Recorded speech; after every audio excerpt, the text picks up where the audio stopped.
મારું નામ સમ્રાટ મહેતા છે. હું રિલાયન્સ આવી છું. હવે બધા મારા સહયોગી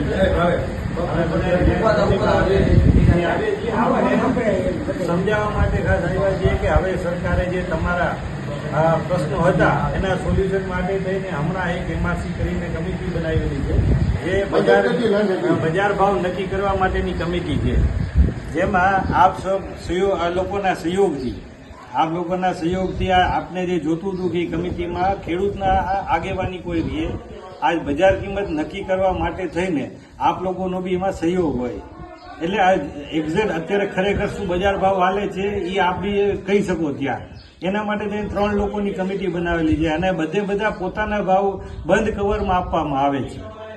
આજે કલેક્ટરમાં બંધ કવરમાં તમારા જે વેલ્યુઅર હોય, તમારા જે સહયોગ મળે, પછી તમે એક પ્રતિનિધિ રાખો, તમે એક વેલ્યુઅર બનાવો, તો એ વેલ્યુઅર તમારે બજારે વાત કરી અને જે બજાર ભાવ હોય એ એક બંધ કવરમાં કલેક્ટરને આપણે 3 લોકોએ એક સાથે જ આપવાના રહેશે. બરાબર છે? તો એ 3 કવરમાંથી પછી 1 by 1 કવર, 2 કવર ખોલશું, એવરેજ નીકળશે, જે ભાવ થતો છે એ રીતે સરકારના નિયમ મુજબ એમાં આપણે આગળ વધશું. તો એના માટે થઈને હતું કે એક તો આપ લોકો એમાં આગળ વધો, બજાર ભાવ નક્કી કરવામાં આપ લોકો બી આવો. એટલા માટે થઈને જાણ કરવા આવ્યો છું કે જો આપ લોકો સહયોગ કરો અને તમારામાંથી કોઈ એક ગામ તરફથી એક પ્રતિનિધિ જોશે કે જે તમારા જેટલા ખેડૂત હોય એના તરફથી કોઈ એક વ્યક્તિ ત્યાં આવી શકે, કલેક્ટર સાથે બી મિટિંગમાં આવી શકે, શું થાય તે બધી પ્રોસેસ સમજી શકે. બરાબર? અને ત્યાં તમારો ભાવ જ્યારે રજૂઆત કરવાનો થશે આપણે તો એ રજૂઆત કરીશું. હવે તમે આજ વેલ્યુઅર નીકળો તો દરેક વેલ્યુઅરના બી ચાર્જીસ થાય છે, પૈસા કરે છે, તો એ બધા પૈસા અમારી કંપની તરફથી ચૂકવવામાં આવશે. વેલ્યુઅર નક્કી તમારે કરવાનો છે, એને પેમેન્ટ અમે કરશું. તમારે કોઈ જાતનો એમાં ખર્ચ આવતો નથી. બરાબર? અને જે આજે કંપનીનો જે આ ટાવરનું ને જે બધું છે કામ, તો એમાં આપ લોકોના એટલો જ બધો સહયોગ ને સાથની જરૂર પડશે. તો તમારા જે પ્રશ્ન હતા કે બજાર ભાવ નક્કી કરવાનો, બજાર ભાવ શું હોવો જોઈએ, તો એ બધી વસ્તુમાં સરકારે એટલું કર્યું છે ને બજાર ભાવના બી બમણા કરીને તમને પૈસા અમારે ચૂકવવાના રહીએ છીએ. તો એના માટે થઈને હું આજે આ બધાને મળવા આવ્યો છું. તો આ બધા એક ગામ તરફથી જો મને સહયોગ મળે તો કોણ પ્રતિનિધિ છે અને તમે જો વેલ્યુઅર નિયમા હોય તો એ વેલ્યુઅરના નામ એ બધા મને આપવાના રહેશે. ભલે એના માટે થઈને તમે જે કંઈ થોડોનો સમય લ્યો તો એ મને સમય આપજો કે ભાઈ અમે આટલા દિવસમાં આ વસ્તુ કરશું. તો એમાં હવે તમારા તરફથી કાંઈ હોય કે તમને કાંઈ નક્કી કર્યું હોય, તમારા ગામમાં બધા સાથે કાંઈ વાત થઈ હોય અને કાંઈ પણ પ્રશ્ન હોય તો તમે મને પૂછી શકો. તમે આ 3 પ્રતિનિધિ કીધા બરોબર, એમાં ખેડૂત એક હોય અને 2 તો તમારા થઈ ગયા. અમારે એ કંપની વાળો હોય અને કલેક્ટર હોય. આ વસ્તુ ત્રીજા સ્ટેજની વાત હાલે.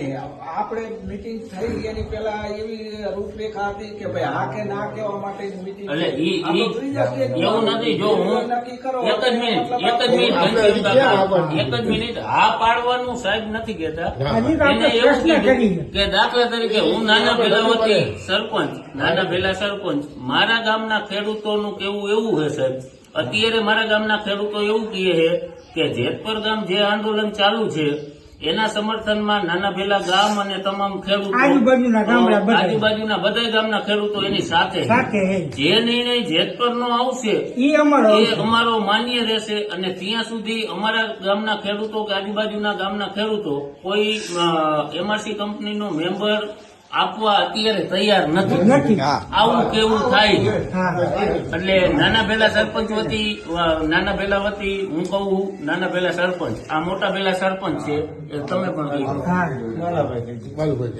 મોટા ભેલા ઉપસરપંચ અને ખેડૂતો આગેવાન અમારા ગામના જે વીજલાઈન આવે છે એ લોકોએ મને એમ કીધું કે તમે જાઓ મિટિંગમાં અમારા બધા વતી. અને આપણો એ જ નિર્ણય છે કે જેતપર ગામે જે છાવણી ચાલે છે એના જે નિયમ અને એ જયારે યોગ્ય કે ત્યારે જ આપણે કરવાનું છે, આગળ વધવાનું છે. એનો નિર્ણય રહ્યો ને એ અમને સર્વોપરી છે, જેતપરનો નિર્ણય. આ મોટા ભેલાના ખેડૂત વતી અને એના આગેવાન વતી જે મારા આવી ગયું બધું અમારા 18 થી 20 જણા છે એનું બધું કમ્પ્લેટ.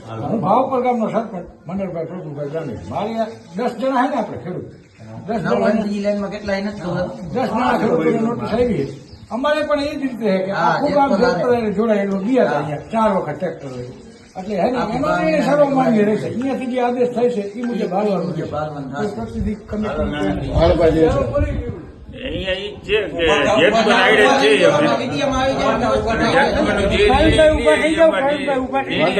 લઈશું બીજું જેતપુર જે નિર્ણય લેશે એ લેશે એમ.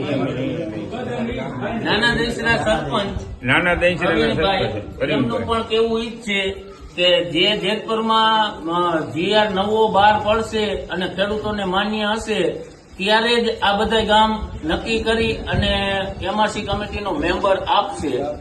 બધાય આજુબાજુના ગામ જેટલા આવ્યા છે એ બધાનું કેવું એવું છે કે અમારી એક નમ્ર વિનંતી છે કે ઝડપમાં ઝડપથી આ ખેડૂતોનો નિર્ણય આવે અને જેતપુર છાવણી ચાલુ છે એની સાથે તમે સંવાદ કરીને ઝડપથી ઉકેલ લઈ આવો.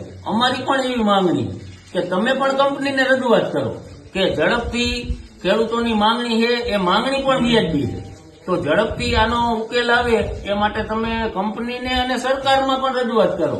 જેતપુર છાવણીની મુલાકાત લઈને અહીંયા જ સંવાદ કરી ઝડપથી એનું નિરાકરણ આવે એ બાબત ઉપર તમે થોડું નિરાકરણ આવશે જ નહીં. ધ્યાન દો. બાકી ખેડૂતો તમે બોલાવો ત્યારે આવવા પણ હાજર જ હોય છે અને તમને સહયોગ કરવા પણ તૈયાર છે, પણ માંગણી જે ખેડૂતોની છે એ વ્યાજબી છે એ સ્વીકારો એટલે ખેડૂતો તમારા થાંભલા પાણી પાવાય આવશે. પછી તો તમારે તો અમારે તમારે સાંભળેલું ધ્યાન અમારે જ રાખવાનું હોય. તાર તૂટે તો અમે તમને કહેવાના ડાયરેક્ટ. તમારે અહીંયા માણસ નહીં રાખવું. માણસ જ નહીં. મારું ગામ તરગીરીના ખેડૂત અમે 6-7 અહીંયા આવ્યા છીએ. અમારે એ જેતપુરની કમિટી હારે અમે થઈ એટલે એ જેતપુરથી જે નિર્ણય આવશે ને એ અમને યોગ્ય છે, શિરોમાન્ય છે. તો આ બાબતે હવે જો તમારા બધાનો આ નિર્ણય હોય તો હજી આજ તમારી બધાની રજૂઆત છે, હું મારી કંપની સુધી પહોંચાડવાની કોશિશ કરીશ. જે તમે શબ્દે મને જે જાણ કરી છે બધી હું મારી કંપનીમાં જાણ કરીશ.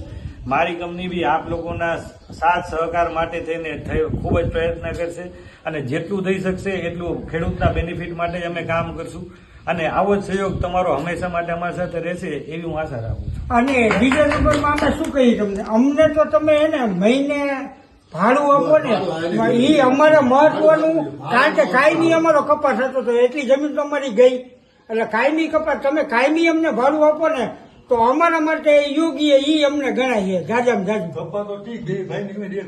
અને એ હું કહું, એ હું તમને કહું, અમારે 2 ભાઈને અહીંયા પછી એક વાત મારી સાંભળી એક મિનિટ એનો આપણે કંપનીને રજૂઆત